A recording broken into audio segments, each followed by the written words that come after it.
Hello student, કેમ છો? મજામાં?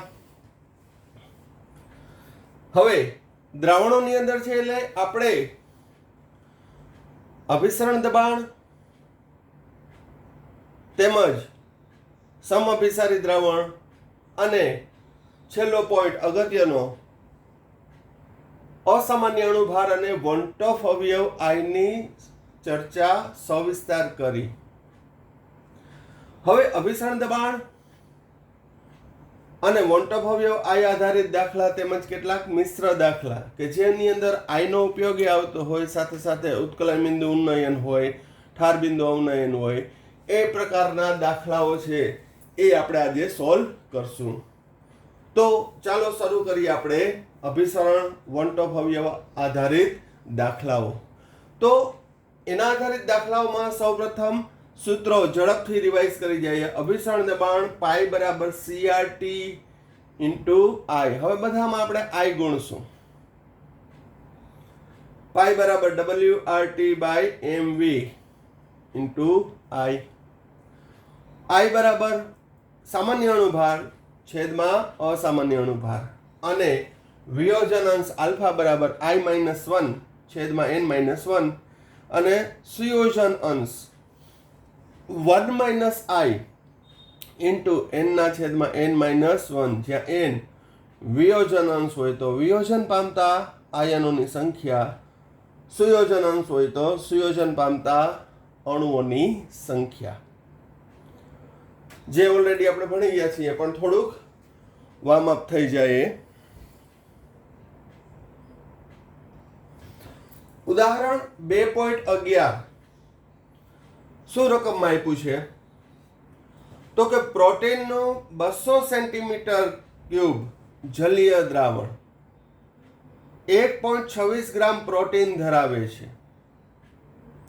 તો અહીં દ્રાવ્ય પ્રોટીનનું દળ આપ્યું છે 1.26. 300 કેલ્વિન તાપમાને આવા દ્રાવણનું અભિસરણ દબાણ 2.57 × 10⁻³ હોય તો પ્રોટીનનું મોલર દળ શોધવાનું છે. તો અહીં પ્રોટીનનો અણુભાર શોધવાનો છે. બીજું એક આ દાખલો સ્ટાર્ટ કરું એ પહેલા કહી દઉં કે જૈવિક અણુ પ્રોટીન છે, પોલિસેકેરાઇડ છે એટલે કે કાર્બોહાઈડ્રેટ, આવા જૈવિક અણુ છે, પછી કૃત્રિમ પોલિમર છે, એ બધાના આણ્વીય દળ શોધવા માટે બેસ્ટમાં બેસ્ટ પદ્ધતિ અભિસરણ દબાણ છે. બાકી તમે સંખ્યાત્મક ગુણધર્મના કોઈ પણ સૂત્રમાં જોઈ લેજો, દ્રાવ્યનો અણુભાર M2 બધામાં સૂત્રમાં શોધી શકાય. એના બાષ્પ દબાણનો ઘટાડો નોંધીને, ઉત્કલન બિંદુમાં વધારો નોંધીને, ઠાર બિંદુમાં ઘટાડો નોંધીને અને અભિસરણ દબાણમાં ફેરફારના આધારે શોધી શકાય. બધાનો કોઈ પણ પ્રોટીન પોલિમર અણુ હોય કે ન્યુક્લિક એસિડ હોય કે કોઈ પણ જૈવિક અણુ અને કૃત્રિમ પોલિમરના પણ આણ્વીય દળ છે એ શોધી શકાય. પરંતુ બેસ્ટમાં બેસ્ટ પદ્ધતિ અભિસરણ દબાણ છે. આ નોલેજ માટે અને કામ પણ આવશે. અને MCQ પણ પૂછાઈ શકે કે અભિસરણ દબાણ શા માટે? તો કે અભિસરણ દબાણ છે ઓરડાના તાપમાને કરવામાં આવે છે. એમાં તાપમાન આવશે 300 કેલ્વિન કે 298 કેલ્વિન કે એવું જ. એટલે ઓરડાના તાપમાને થઈ શકે.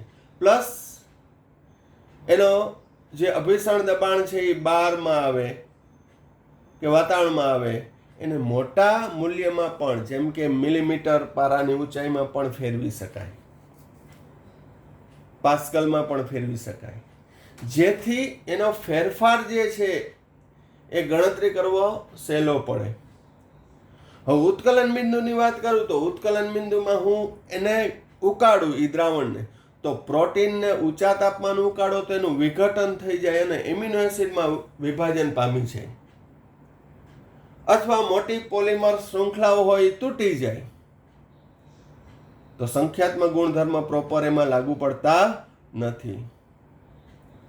આથી બેસ્ટમાં બેસ્ટ પદ્ધતિ કઈ છે? કોઈ પણ અજ્ઞાત પદાર્થનો અને ખાસ કરીને જૈવિક પોલિમર કે પોલિમર અણુઓ, કૃત્રિમ પોલિમર, એનું આણ્વીય દળ નક્કી કરવા માટે બેસ્ટમાં બેસ્ટ પદ્ધતિ છે અભિસરણ દબાણ. તો અભિસરણ દબાણની અંદર અહીંયા ફરી એકવાર રકમ જોઈ જાઉં. વચ્ચે આ અણુભારના ઇમ્પોર્ટન્સની વાત કરી કે અભિસરણ દબાણ પદ્ધતિ છે એની. પ્રોટીનનું 200 સેન્ટીમીટર ક્યુબ જલીય દ્રાવણમાં 1.26 ગ્રામ પ્રોટીન ધરાવે છે. 300 કેલ્વિન તાપમાને આનું અભિસરણ દબાણ 2.57 ગુણ્યા 10 - 3 બાર જણાયું. તો પ્રોટીનનું મોલર દળ અથવા તો આણ્વીય દળ શોધો. તો અહીં અહીં દ્રાવ્યનું વજન 1.26 ગ્રામ છે. તાપમાન 300 કેલ્વિન. અભિસરણ દબાણ પાય 2.57 ગુણ્યા 10 - 3 બાર. આ ઉપરાંત એનું કદ 200 સેન્ટીમીટર ક્યુબ બરાબર 200 મિલી. પણ જ્યારે અભિસરણ દબાણનું સૂત્ર એપ્લાય કરો ત્યારે કદ હંમેશા લીટરમાં જ લેવાનું. તો 200 ml એટલે 0.2 લીટર. R 0.083 બાર લીટર પર મોલ કેલ્વિન. તો એમ શોધવાનું છે. દાખલો પૂરો થઈ ગયો. આ ડિટેલ મૂકો એટલે કઈ રીતે? તો કે પાઈ બરાબર WRT ના છેદમાં MV. Yes, I. તો અહીં I કેટલો લેશું? તો આમાં કઈ સુયોજન વિયોજન થતું નથી. ક્ષાર હોય તો જોવાનું હોય, એવા દાખલા આવશે. તો અહીં I બરાબર કેટલો લેવાનો? 1. મૂલ્ય મૂકી દો 1.26. સોરી, એમને સૂત્રનો કરતા બનાવી લઈએ એટલે WRTI બાય પાઈ V. મૂલ્ય મૂકો 1.26, 0.083, 300 ભાગ્યા પાઈનું મૂલ્ય 2.57 ગુણ્યા 10 - 3 ગુણ્યા કદ 0.2. તો એમને સૂત્રનો કરતા બનાવી બધા મૂલ્ય મૂકતા સાદુરૂપ આપતા જવાબ આવશે 61,039 ગ્રામ પ્રતિ મોલ. 61,039 ગ્રામ પ્રતિ મોલ. સામાન્ય રીતે પોલિમરના અણુય દળ ખૂબ જ વધુ હોય. પ્રોટીનના 10,000 થી વધુ આવે છે. તો સૂત્રની અંદર છે એ કાળજીપૂર્વક મૂલ્ય મૂકવાના. કદ હંમેશા લીટરમાં મૂકવાનું. આરનું મૂલ્ય જનરલી 12 હોય એટલે 0.083 કે 0.08314. એ પછી રકમમાં જે આપ્યું હોય એ પ્રમાણે લઈ લેવાનું. એકમ ખાસ લખવાનું કે જેથી આ 2 માર્કનો દાખલો હોય તો સંપૂર્ણ 2 માર્ક મેળવી શકો.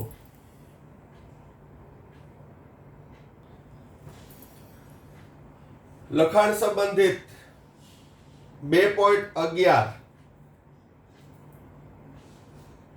75 ગ્રામ એસિટિક એસિડમાં ઉમેરવા પડતા એસ્કોર્બિક એસિડ એટલે વિટામિન સી, જેનું અણુસૂત્ર છે C6H8O6 નું દળ ગણવાનું છે, જેથી તેનું ઉત્કલન બિંદુ 1.5 અંશ સેલ્સિયસ જેટલું ઘટાડી શકાય. KF આપ્યો છે 3.9 કેલ્વિન કિલોગ્રામ પ્રતિ મોલ. તો અહીં આપણે શોધવાનું છે વિટામિન સી નું વજન એટલે કે દ્રાવ્યનું વજન શોધવાનું છે. તો અહીં ઠાર બિંદુમાં ઘટાડો ડેલ્ટા TF કેટલું ઘટાડી શકાય? 1.5 અંશ સેલ્સિયસ બરાબર 1.5 કેલ્વિન. તાપમાનનો ઘટાડો સેલ્સિયસ અને કેલ્વિનમાં સમાન. ત્યારબાદ દ્રાવ્યનું વજન 75 ગ્રામ. KF 3.9 કેલ્વિન કિલોગ્રામ પ્રતિ મોલ.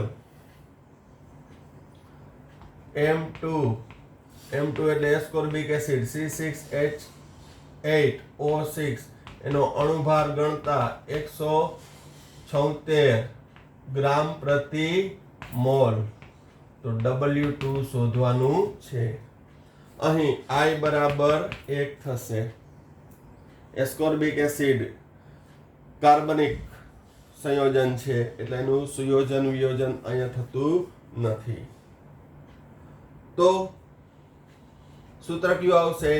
ઠાર બિંદુનો ઘટાડો ડેલ્ટા TF બરાબર KF ગુણ્યા W2 ગુણ્યા 1000 છેદમાં M2 ગુણ્યા W1.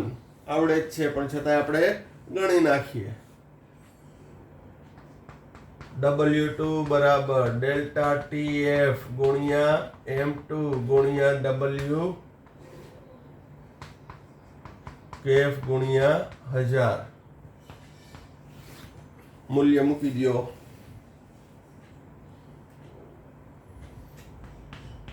એક 1.5 ગુણ્યા 176 ગુણ્યા 75 ભાગ્યા KF 3.9 ગુણ્યા 1000. તો W2 નો જવાબ સાદુરૂપ આપતા આવશે 5.07 ગ્રામ. તો જો તમે 75 ગ્રામ એસિટિક એસિડમાં 5.07 ગ્રામ એસ્કોર્બિક એસિડ ઉમેરવામાં આવે તો તેના ઠાર બિંદુમાં 1.5 અંશ સેલ્સિયસનો શું જોવા મળશે? ઘટાડો જોવા મળશે.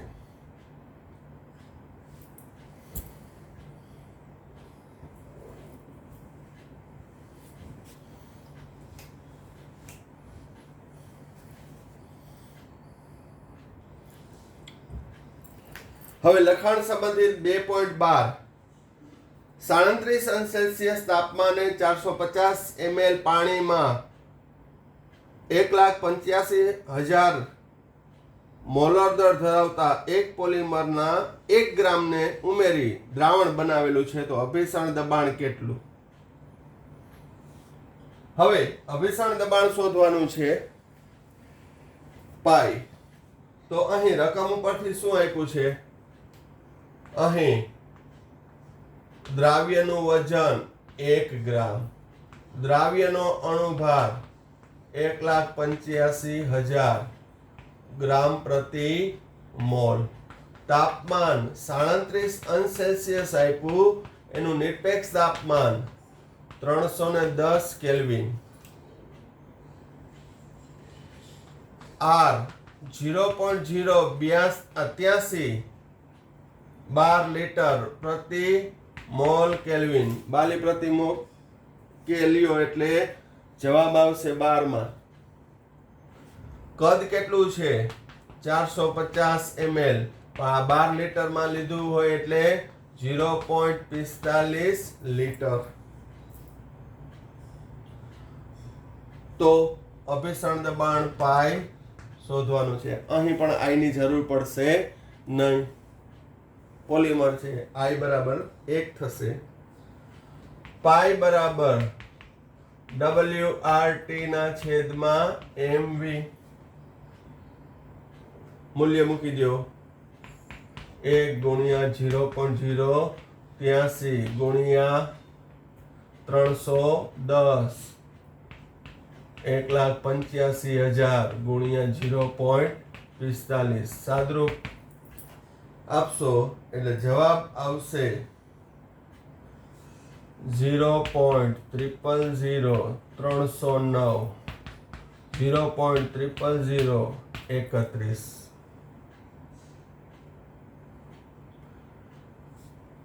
1 2 3 4 3.1 ગુણ્યા 10⁻⁴. હવે આ કેમાં આવે જવાબ? 12 માં. પાસ્કલમાં રૂપાંતર કરું તો 3.1 ગુણ્યા 10⁻⁴ ગુણ્યા 10⁵ પા 31 પાસ્કલ. એટલે તમે જોઈ શકો કે અહીં અભિસરણ દબાણમાં થતો ફેરફાર ને મોટું મૂલ્ય પણ કરી શકો. 12 ખૂબ જ નાનું આવ્યું, પરંતુ અહીં કમ્પેરિઝન માટે તમે એને મોટા મૂલ્યમાં પણ કન્વર્ટ કરી શકો. જ્યારે ઉત્કલન બિંદુનો તફાવત બહુ ઓછો આવે, આપણે દાખલા ગણ્યા જ છે, તો અહીં 31 અથવા તો 30.9 આવશે. ઓકે,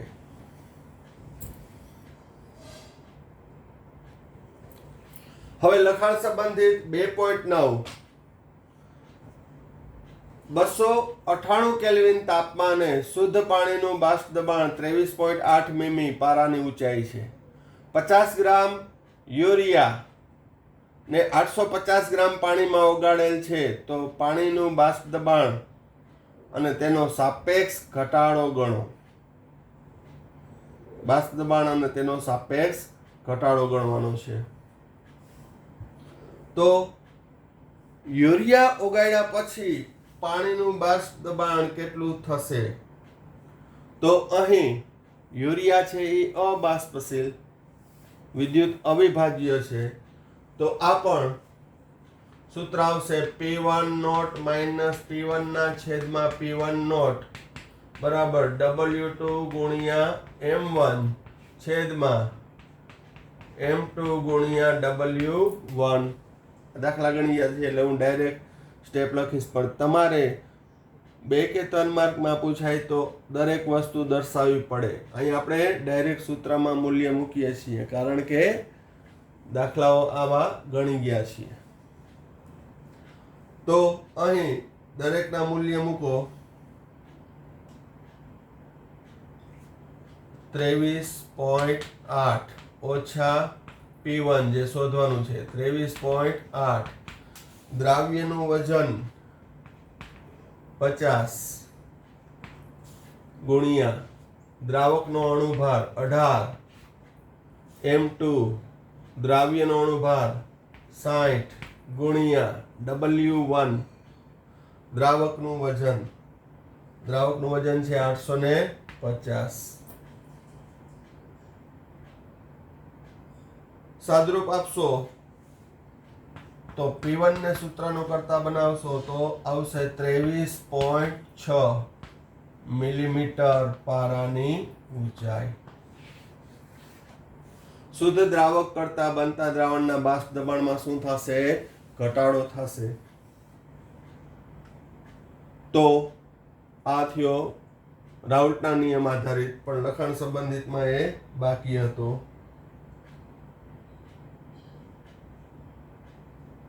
જ્યારે લખાણ સંબંધિત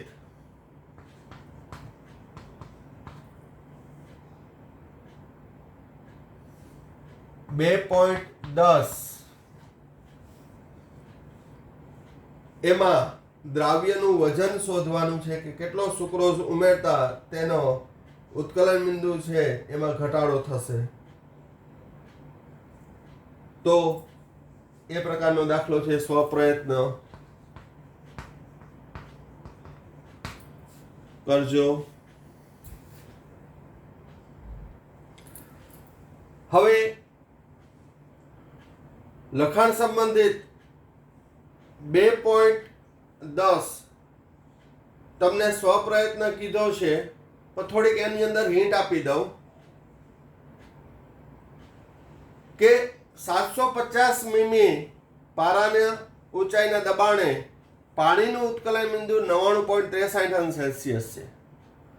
500 ગ્રામ પાણીમાં કેટલો સુક્રોઝ ઉમેરવો જોઈએ કે જેથી તે 100 અંશ સેલ્સિયસ તાપમાને ઉકળે? તો અહીં ઉત્કલન બિંદુમાં વધારો કેટલો થશે? 100 ઓછા 99.63 એટલે 0.37 અંશ સેલ્સિયસ, અને અંશ સેલ્સિયસ અને કેલ્વિનમાં વધારો એક સમાન હશે એટલે 0.37 કેલ્વિન. તો અહીં 750 મીમી દબાણે પાણીનું ઉત્કલન બિંદુ આપ્યું છે 750. જ્યારે 500 ગ્રામ પાણીમાં કેટલો સુક્રોઝ ઉમેરવામાં આવે તો એનું ઉત્કલન બિંદુ 99.63 અંશ સેલ્સિયસ થી વધીને 100 અંશ સેલ્સિયસ થાય. એટલે કે ઉત્કલન બિંદુમાં વધારો કેટલો 0.37. ટૂંકમાં એ બધું આપણે વિચારવાનું નહીં કે ઉત્કલન બિંદુ તો એના વાતાવરણના દબાણે હોય, પણ ટૂંકમાં આ દાખલામાં અગત્યતા શું છે, થોડુંક ટ્વિસ્ટિંગ જેવું લાગશે, પણ પહેલા 750 દબાણ રાખ્યું ને તો ત્યારે એનું ઉત્કલન બિંદુ કેટલું આવ્યું 99.63. હવે એમાં સુક્રોઝ ઉમેરવામાં આવે તો કેટલો ઉમેરો તો એનું ઉત્કલન બિંદુ છે 100 અંશ સેલ્સિયસ થાય. ટૂંકમાં 0.37 અંશ સેલ્સિયસનો વધારો થાય. એ અગત્યનો પોઈન્ટ છે. ક્લિયર? તો અહીં ઉત્કલન બિંદુમાં થતો વધારો 0.37 આવશે. બાકીના મૂલ્ય મૂકી W2 એટલે કે દ્રાવ્ય સુક્રોઝનું વજન શોધવાનું છે. કરી નાખજો.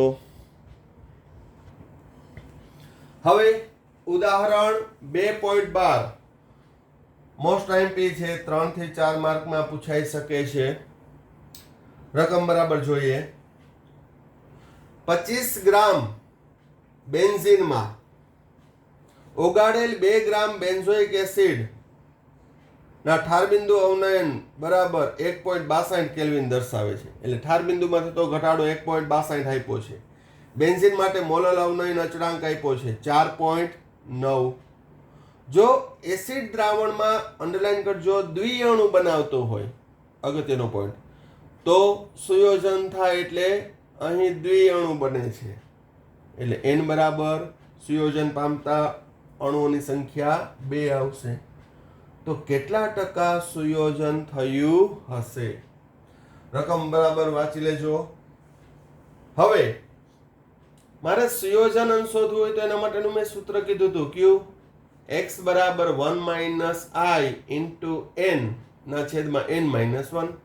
n તો મને મળી ગયો, કેટલો 2, દ્વિઅણુ છે એટલે કેટલો 2 થશે. i શોધી લઉં તો i એ શોધી લઈએ. ઠાર બિંદુમાં ઘટાડો આપ્યો છે ડેલ્ટા TF બરાબર KF ગુણ્યા W2 ગુણ્યા 1000 ગુણ્યા I છેદમાં M2 ગુણ્યા W1. પેલા સૂત્ર જ મૂકી દે, એમાં I ને સૂત્રનો કરતા બનાવી લઉં છું. તો I બરાબર ડેલ્ટા TF ગુણ્યા M2 ગુણ્યા W1 છેદમાં KF ગુણ્યા W2 ગુણ્યા 1000. અહીં ક્યાં? અહીં ડેલ્ટા TF ઠાર બિંદુનો ઘટાડો કેટલો આપ્યો છે 1.62. એકમ તમારે લખવાના કેલ્વિન.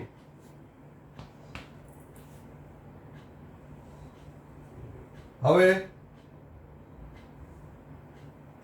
KF કેટલો આપ્યો છે 4.9. 4.9. ત્યારબાદ દ્રાવ્યનું વજન W2 2 ગ્રામ, દ્રાવકનું વજન 25 ગ્રામ, M2 દ્રાવ્ય કોણ છે? Benzoic acid. તો બેન્ઝોઇક એસિડનો અણુભાર ગણશો તો 122 થશે ગ્રામ પ્રતિ મોલ. હવે આ દાખલો હું 2 રીતે તમને શીખડાવીશ. I નું ઓરિજિનલ સૂત્ર સામાન્ય અણુભારના છેદમાં અસામાન્ય, એ રીતે પણ આપણે જોશું, પણ પહેલા આ શોર્ટકટ રીત છે. I વડે ગુણાવવાનું છે, I ને સૂત્રનું કરતા બનાવવાનો. તો આ M2 છે એનો સૈદ્ધાંતિક અણુભાર 122 લખી નાખવાનો. 1.62 ગુણ્યા 122 ગુણ્યા 25 ગ્રામ છેદમાં KF 4.9 ગુણ્યા W2 2 ગ્રામ ગુણ્યા 1000 સાદરૂપ આપતા I તમને મળશે 0.504. હવે સુયોજન થાય ને તો I નું મૂલ્ય 1 કરતા ઓછું જ આવશે. એટલે એ થોડુંક લોજિક મારવાનું કે I નું મૂલ્ય સુયોજન થાય એટલે 1 કરતા ઓછું જ આવશે. જો આમાં 1 કરતા વધુ આવી ગયું તો મારી ગણતરીમાં ક્યાંક ભૂલ છે. I મળી ગયો એટલે રાજા. કઈ રીતે? તો કે હવે I બરાબર સુયોજન અંશ બરાબર 1 માઇનસ I ઇન્ટુ n ના છેદમાં n માઇનસ 1. મૂલ્ય મૂકી દો 1 ઓછા 0.504 ગુણ્યા 2 છેદમાં 2 ઓછા 1. 0.504 1 માંથી જાય તો જવાબ આવશે 0.496 ગુણ્યા 2 છેદમાં 1. તો x નું મૂલ્ય આવશે 0.992. પણ ટકાવારીમાં પૂછ્યું છે. ટકાવારીમાં પૂછ્યું કે કેટલા ટકા સુયોજન પામે છે તો એને ગુણ્યા 100 એટલે કે 99.2%. આવડશે તો આ રીત એકદમ સરળ પડશે. સુયોજન અંશ શોધવાનો હોય કે વિયોજન અંશ શોધવાનું હોય I શોધી લેવાનો. I શોધી લ્યો એટલે વાર્તા પૂરી થઈ ગઈ. અને I કઈ રીતે શોધવાનું તો કે એનું સૂત્ર છે જ. કારણ કે સંખ્યાત્મક ગુણધર્મના સૂત્રમાં કેના વડે ગુણવાનું? I વડે. ક્લિયર? ઓકે. હવે આ જ દાખલો આપણે બીજી રીતે I ગણશું. મને તો આ પહેલી રીતે જ મજા આવે છે અને તમને એ જ મજા આવશે. પણ બીજી રીતે પણ છે I ગણશું. તો ચાલો ગણીએ. હવે અથવામાં બરાબર ધ્યાન રાખજો. અથવામાં પ્રાયોગિક મૂલ્ય આપ્યું છે કે ઠાર બિંદુમાં થતો ઘટાડો 1.62 kF 4.9 દ્રાવ્યનું વજન 2 ગુણ્યા 1000 ના છેદમાં m2 શોધવાનો છે ગુણ્યા W1 25. આ m2 કઈ રીતે શોધવાનો તો કે જે આ m2 આવશે એટલે કે દ્રાવ્ય બેન્ઝોઇક એસિડનો જે અણુભાર મળશે એ પ્રાયોગિક અણુભાર હશે. કેવો હશે? પ્રાયોગિક. આગળનામાં એવું નતા કરતા. હવે આગળનામાં એટલા માટે નતા કરતા કે સૈદ્ધાંતિક કયો કે પ્રાયોગિક કયો બંને સમાન જ આવતું હતું. પણ સૂત્રની અંદર પ્રયોગ કરી ઠાર બિંદુનો ઘટાડો, ઉત્કલન બિંદુનો વધારો, બાષ્પ દબાણનો ઘટાડો કે અભિસરણ દબાણમાં ફેરફાર એના દ્વારા મળતો જે આણ્વીય દળ હશે બધા ડેટા મૂક્યા, પ્રેક્ટિકલી ડેટા મૂકેલા છે. પ્રયોગ કર્યો કે 2 ગ્રામ બેન્ઝોઇક એસિડ ને 25 ગ્રામ બેન્ઝીનની અંદર ઓગાળવામાં આવ્યું તો એનું ઠાર બિંદુ કેટલું ઘટ્યું? 1.62. તો એ બધા મૂલ્ય મૂક્યા ને તો અણુભાર કેટલો આવ્યો? તો કે 242 ગ્રામ પ્રતિ મોલ. ફરીથી કહી દઉં, આ જે ડેટાના આધારે અણુભાર આવ્યો એ કયો થશે? પ્રાયોગિક અણુભાર. કેવો અણુભાર થશે? પ્રાયોગિક. પ્રાયોગિક એટલે અસામાન્ય.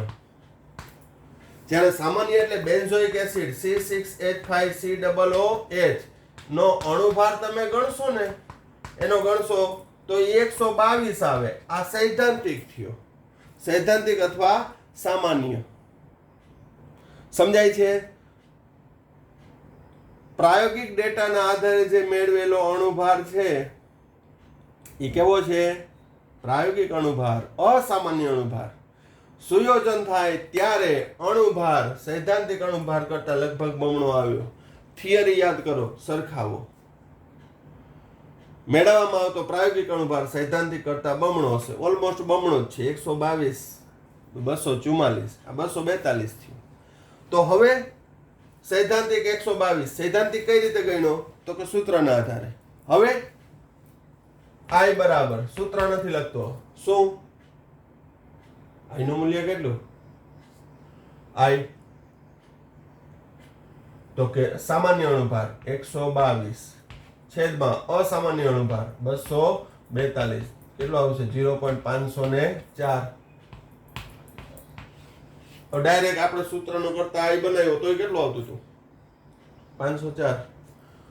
x બરાબર 1 - i * n ના છેદમાં n - 1.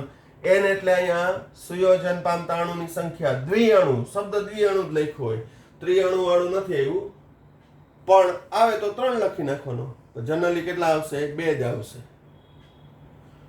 મૂલ્ય મૂકી દો 1 ઓછા 0.504 ગુણ્યા 2 છેદમાં 2 - 1. x બરાબર આવશે 0.992. ટકાવારીમાં 99.2%. ખ્યાલ આવી ગયો? એટલે ગમે રીતે તમે શોધી શકો. મેં 2 રીત એટલા માટે કરાવી કે તમે થિયરી ભણ્યા તો એ થિયરીના આધારે આ દાખલા જો ગણશો તો તમારો થિયરીનો કન્સેપ્ટ વધુ ક્લિયર બનશે કે આ શું હતું. ઉત્કલન આપણે અસામાન્ય અણુભાર કેમ વધુ આવે કેમ ઓછો આવે એનો તમને ખ્યાલ આવે. હજી ત્રીજી રીતે પણ ગણી શકાય. એટલે બધું એક ને એક છે, પણ ગણતરીના ઊંધા કાન પકડાવાના. હવે શું ત્રીજી રીત ખાલી કહું. તમે 1.62 છે એ ઠાર બિંદુ છે ને પ્રાયોગિક ગણી લ્યો, એ ના મૂકો, અને અણુભાર સૈદ્ધાંતિક મૂકો 122. તો આ ઠાર બિંદુનો જો ઘટાડો 1.62 છે ને એનો અડધો થઈ જાય, કારણ કે સંખ્યા કણ ઘટ્યા. તો જે ઠાર બિંદુનો ઘટાડો કેટલો આવ્યો 162, એના અડધા થઈ જાય. 162 ના અડધા એટલે કેટલા થશે? 1.62 ભાગ્યા 2, 0.81 જવાબ આવશે. તો સૂત્ર લગાડો. કયું સૂત્ર? i બરાબર સંખ્યાત્મક ગુણધર્મનું સૈદ્ધાંતિક મૂલ્ય છેદમાં પ્રાયોગિક મૂલ્ય. તો એ મૂલ્ય મૂકીને પણ કરી શકો. ખ્યાલ આવી ગયો? સોરી, સંખ્યાત્મકમાં શું આવશે? પ્રાયોગિકના છેદમાં સૈદ્ધાંતિક. તો એ રીતે પણ તમે શોધી શકો. તો તમે થિયરી વાંચી અને ફરી પાછા આ દાખલો સાથે કમ્પેર કરજો. કોમ્પ્લેક્સ થવાની જરૂર નથી. દરેક એંગલથી આપણા પોઈન્ટ ક્લિયર હોવા જોઈએ. દરેક પોઈન્ટથી આપણા મુદ્દા છે એ કેવા હોવા જોઈએ? ક્લિયર હોવા જોઈએ. Got it? ઓકે. તો ત્રીજી રીત કીધી મેં તમને, કીધું અહીંયા 122 મૂકો તો અહીંયા ડેલ્ટા TF કેટલું આવશે? 122. સોરી આનાથી બમણું થઈ જશે, કારણ કે અણુભાર અડધો થયો તો આનાથી બમણું. તો 16 દુ 32, 3.24 થઈ જશે. સૈદ્ધાંતિક છે એના કરતા પ્રાયોગિક કેવું થશે? ઓછું. ગણજો તમે, મગજ કસજો. i ના બધા સૂત્રમાં પહેલું મેં ડાયરેક્ટ રીત કરાવી, બીજી રીત સામાન્ય અણુભાર છેદમાં પ્રાયોગિક. પણ સંખ્યાત્મક ગુણધર્મ હોય તો પ્રાયોગિકના છેદમાં સૈદ્ધાંતિક. પ્રાયોગિક 1.62 છે, સૈદ્ધાંતિક આવશે 2.34 વધારે, સોરી 16 દુ 32 એટલે 3.24 કે તેનાથી થોડુંક વધુ. ટ્રાય કરજો. સમજાય છે? છતાંય કાંઈ પણ ડાઉટ્સ હોય તો એની ટાઈમ તમે પૂછી શકો. સ્વાધ્યાયનો 2.40. 27 °C તાપમાને 0.75 વાતાવરણ અભિસરણ દબાણ દર્શાવે તેવા કેલ્શિયમ ક્લોરાઇડ CaCl2 ના દ્રાવણ માટે 2.5 લિટર પાણીમાં દ્રાવણ બનાવેલ છે. CaCl2 નો I આપ્યો છે 2.47. તો CaCl2 નો છે એ દળ નક્કી કરો. તો અહીં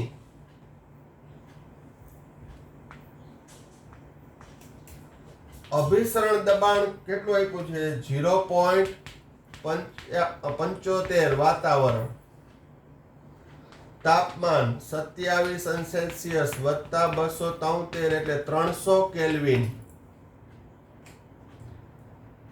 કદ 2.5 લીટર. હવે આમાં મૂંઝાવવાની સર આ તો પાણીનું આપ્યું છે તો દ્રાવણનું કદ કેટલું એ લઈ લેવાનું, કારણ કે એનસીઆરટી છે ઇંગ્લિશમાંથી ગુજરાતી કર્યું ને ઘણો ગુજરાતી એકદમ બકવાસ કર્યું છે, એવું લાગે કે ખુદ નથી સમજી શક્યા રકમને. તો 2.5 લીટર જલીય દ્રાવણ બનાવ્યું છે કેનું? કેલ્શિયમ ક્લોરાઇડનું. તો એનું કદ 2.5 લીટર જલીય દ્રાવણ. એમ CaCl2 નો અણુભાર તમે ગણશો તો 111 ગ્રામ પ્રતિ મોલ. દ્રાવણ ચેપ્ટરની અંદર અણુભાર છે એ યુઝ ટુ થઈ જવા જોઈએ. ક્લોરીનનો 35.5 ગુણ્યા 2 એટલે 71 વત્તા કેલ્શિયમનો 40 એટલે 111.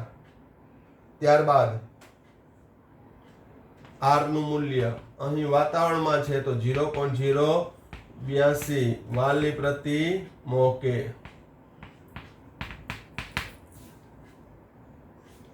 W શોધવાનું છે તો પાઈ બરાબર WRT છેદમાં MV ગુણ્યા I, અથવા I પહેલા ગુણાઈ નાખવાનો.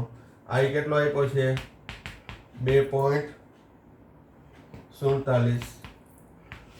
મેં તમને કીધું કે CaCl2 માં સંખ્યા કણ કેટલા? CaCl2 માં સંખ્યા કણ 1 ને 2 3 3 હોય અને સંપૂર્ણ વિયોજન થાય ને તો I નું મૂલ્ય 3 આવે. પણ CaCl2 માં અહીંયા સંપૂર્ણ વિયોજન થયું નથી એટલે I નું મૂલ્ય છે 3 કરતા ઓછું, પણ હા 2 કરતા વધુ હોય. મૂલ્ય મૂકી દો. અહીંયા શોધવાનું છે W દ્રાવ્યનું વજન. W બરાબર એને સૂત્રનો કરતા બનાવી લો પહેલા, પાઈ MV બાય RTI. મૂલ્ય મૂકો. પાઈ 0.75 ગુણ્યા અણુભાર 111 ગુણ્યા કદ 2.5 લીટરમાં છે 0.082 ગુણ્યા 300 ગુણ્યા 2.47. સાદરૂપ આપતા શું માલુમ પડશે? જવાબ. કયો જવાબ? 3.42 ગ્રામ. તો 3.42 ગ્રામ CaCl2 ઓગાળી અને 2.5 લીટર જલીય દ્રાવણ બનાવવામાં આવે તો 27°C તાપમાને તેનું અભિસરણ દબાણ કેટલું થશે? 0.75. કારણ કે ત્યારે એનો I કેટલો થશે? 2.47. હવે I આપ્યો છે તો એનો વિયોજન અંશ પણ તમે શોધી શકો. I 2.47 ઓછા 1 ભાગ્યા 3 ઓછા 1. તો અહીં મૂકી દો 2.47 ઓછા 1 3 ઓછા 1 3 એટલે વિયોજન પામતા આયનોની સંખ્યા CaCl2 છે. Ca plus 2 2Cl minus 3. સાદરૂપ આપી દો. વિયોજન અંશ શોધી લ્યો. વિયોજન અંશનું પ્રતિશત પ્રમાણ કીધું હોય તો ગુણ્યા 100 કરી નાખો. તો ગમે એંગલથી દાખલો પૂછે આપણે આવડવો જોઈએ. ખ્યાલ આવે છે?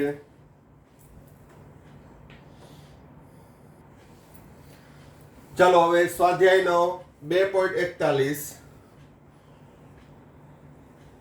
25°C તાપમાને 2 લીટર પાણીમાં 25 મિલીગ્રામ K2SO4 છે ઓગાળી બનતા દ્રાવણનું અભિસરણ દબાણ શોધો. ધારી લો કે K2SO4 છે એનું સંપૂર્ણ વિયોજન થાય છે. હવે સંપૂર્ણ વિયોજન થાય તો I નું મૂલ્ય કેટલું હશે? તો કે જેટલા વિયોજન પામતા આયનોની સંખ્યા હોય તેટલું જ I નું મૂલ્ય હશે. અગત્યનો પોઈન્ટ એ, સંપૂર્ણ વિયોજન થાય તો વિયોજન પામતા આયનોની સંખ્યા એ જ વોન્ટ ઓફ અવયવ I નું મૂલ્ય થશે. તો અહીં ક્યાં? અહીં આપેલ વિગત શું છે? તો કે દ્રાવ્ય K2SO4 નું વજન છે 25 મિલીગ્રામ.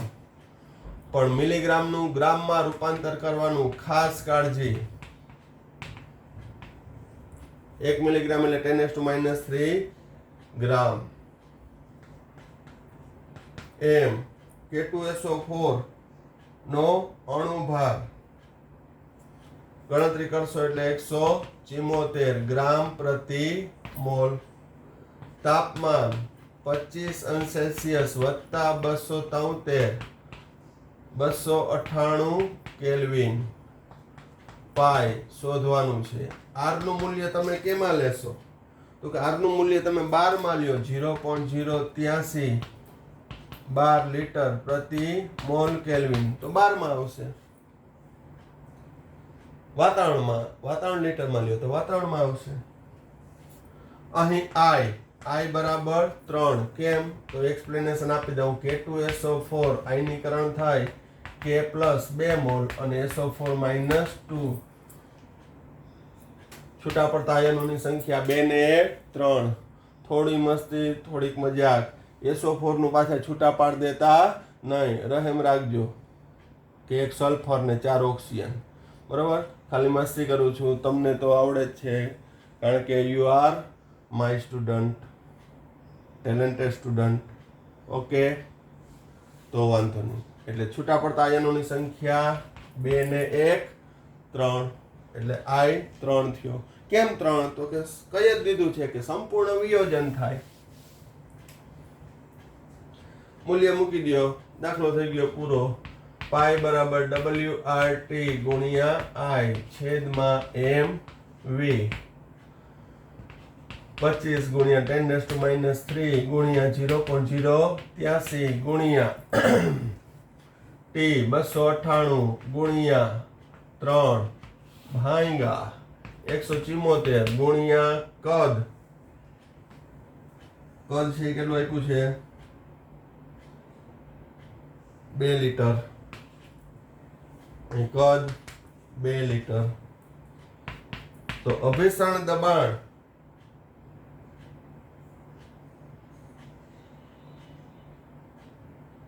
નું સાદુરૂપ આપો એટલે 5.33 ગુણ્યા 10⁻³ ઘાત 12. નાનું મૂલ્ય છે, પાસ્કલમાં રૂપાંતર કરો. 5.33 ગુણ્યા 10⁻³ ઘાત ગુણ્યા 10⁵ ઘાત એટલે 533 પાસ્કલ.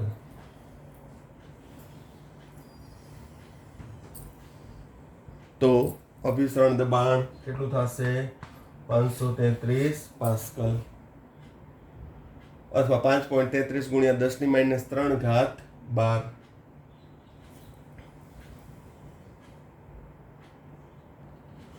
ચાલો થોડું વિચારો. વોન્ટ ઓફ અવયવ I રિલેટેડ કેટલાક દાખલા આપણે ગણ્યા, અભિસરણ દબાણ આધારિત દાખલા ગણ્યા. થોડું વિચારીએ. ગુસ્સેટ ની અંદર પૂછાયેલો જ પ્રશ્ન છે, ગયા વર્ષે જ પૂછાણો હતો કે જો K3FeCN6 ના જલીય દ્રાવણનો વિયોજન અંશ 0.778 હોય તો વોન્ટ ઓફ અવયવ I કેટલો થશે? તો તમારો જવાબ છે એ કોમેન્ટ બોક્સમાં આપવાનો છે. ઘણા બધા જવાબ આપે છે, ખૂબ જ આનંદ થાય છે. ભલે ને ખોટું પડે તો શીખવા મળશે, પણ મોટા ભાગના વિદ્યાર્થીઓ જે જવાબ આપે છે એના સાચા જ હોય છે. પરંતુ જે તે સોલ્વ કરે એ જવાબ આપવાનો પ્રયત્ન કરે. તો દાખલા હજી ઘણા બધા સ્વાધ્યાયના અને એ બધા બાકી છે, બધા આપણે કરાવશું, બધા સોલ્વ કરશું. પણ હવે ટોપિક બધા પૂરા થઈ ગયા છે, મોટા ભાગની દાખલાઓની રીત પણ આવી ગઈ છે. તો બાકીના જે દાખલા તમારા સ્વાધ્યાયના હોય, ઉદાહરણનો એક બાકી છે, સ્વાધ્યાયના જે બાકી હોય એ સ્વ પ્રયત્ન કરજો કે જેથી તમારું નોલેજ કેટલું બિલ્ટઅપ થયું છે એનો ખ્યાલ આવે.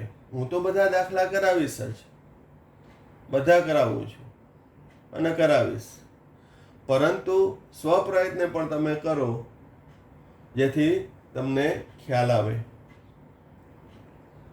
તો અહીંયા સુધી રાખીએ છીએ. Thank you.